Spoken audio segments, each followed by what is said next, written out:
What's going on, everybody, and welcome back to the channel. So today we're going to be talking about how you can make your drums pop and just punch through the mix every single time. Not just your kick, not just your 808, but also your snares, your percussions, and everything else that you need to just crunch through. We're going to be looking at a couple different kinds of transient designers and how you can use them to make your drums slap. Without any further introduction, let's jump right into this.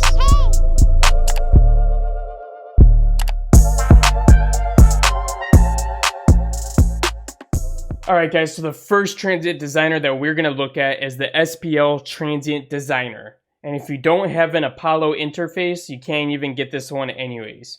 But if you do have an Apollo interface, this is the Transient Designer through UAD, and it is freaking amazing.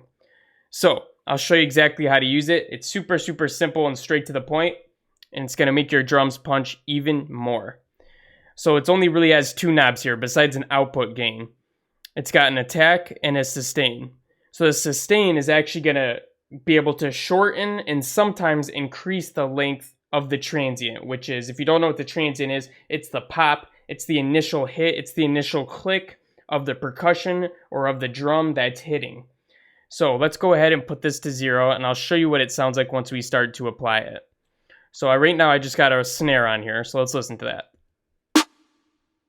And as we bring this up, you'll hear it become more clicky and more punchy.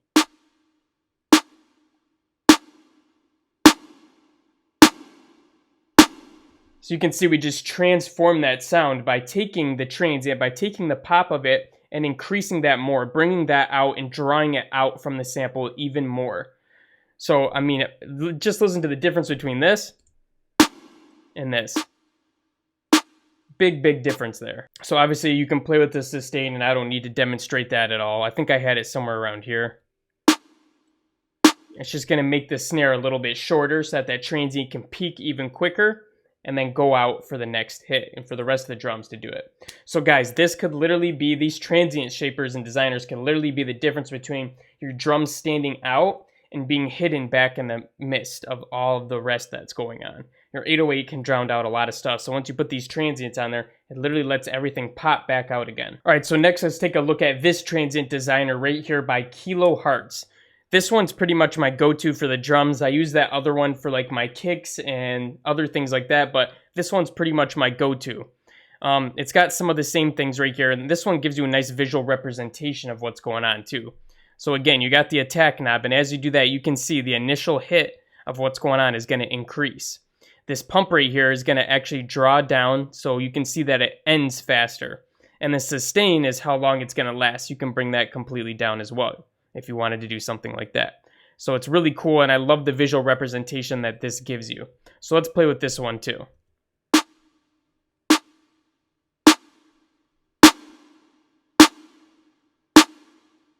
If we want to shorten it.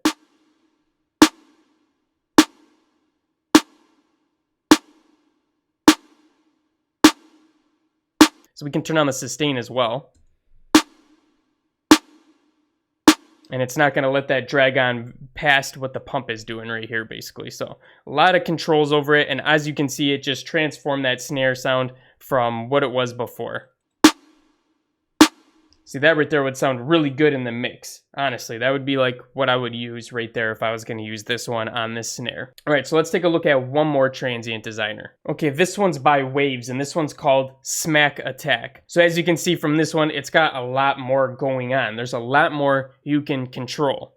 So I like the other two more because I want to be able to just affect the transient and move on really quick and not have a million things to adjust. But if you're looking to do sound design, if you want to make your own sounds or you just want to completely transform how it works, you can use this one, the Smack Attack, and you pretty much have control over so many different things that you can make the sound completely different in a million different ways. So as you can see here, we have the main attack and sustain like we've been seeing on the other ones, and the output knob as well.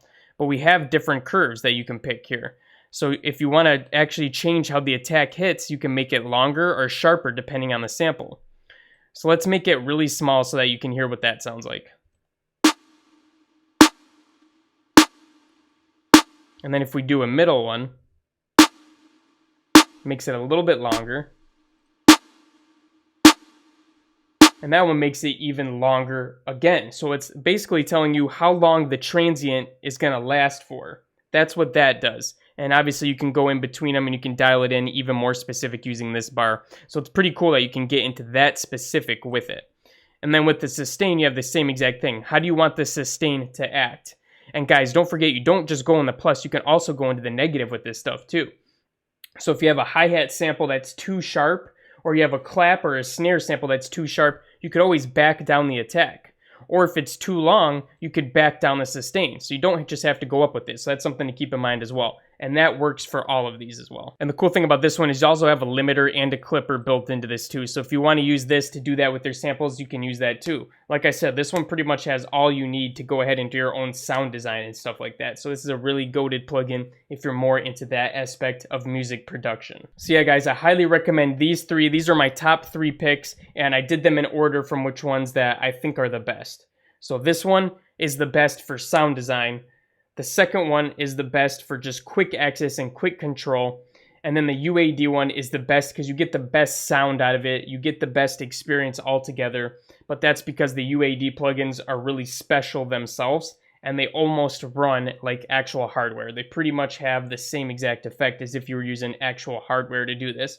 That's why they're so goated and everybody loves them. And if you get any of these 3, you're literally going to be happy and you'll be able to do exactly what you want to do with your samples. Alright guys, so that wraps up the video on transient designers and how to make your drums just pop with them. And as you can see, you get a lot of control over your sample just using those. So I highly recommend it that you start using this in your beats. I use them on almost all my drum samples. Unless they're already like perfect and good to go, I'm pretty much gonna slap a transient designer on it, guaranteed. So I hope that you start using that as well, because your beats are only gonna level up when you start using those. But anyways, guys, thank you so much for watching this one all the way to the end. Make sure to follow us on Instagram if you haven't already, because we're posting content on there all the time so you guys can stay informed with what's going on with the channel and in the community. Also, there's a Discord channel that we just made not too long ago that's really amazing. I mean, there's producers in there collaborating, sharing samples, sharing drum kits, and different things like that. So you can go in there and get some free drum kits, some free samples. You can talk and you can meet some people that are in the community and get feedback on your work. There's all kinds of stuff that you can do in there, so I highly recommend that. In the description is going to be where that link can be found to that Discord, so go ahead and join that as well. But without any further ado, guys, that wraps up the dang tutorial, and I'll catch you lovely motherfuckers in the next one. Peace out.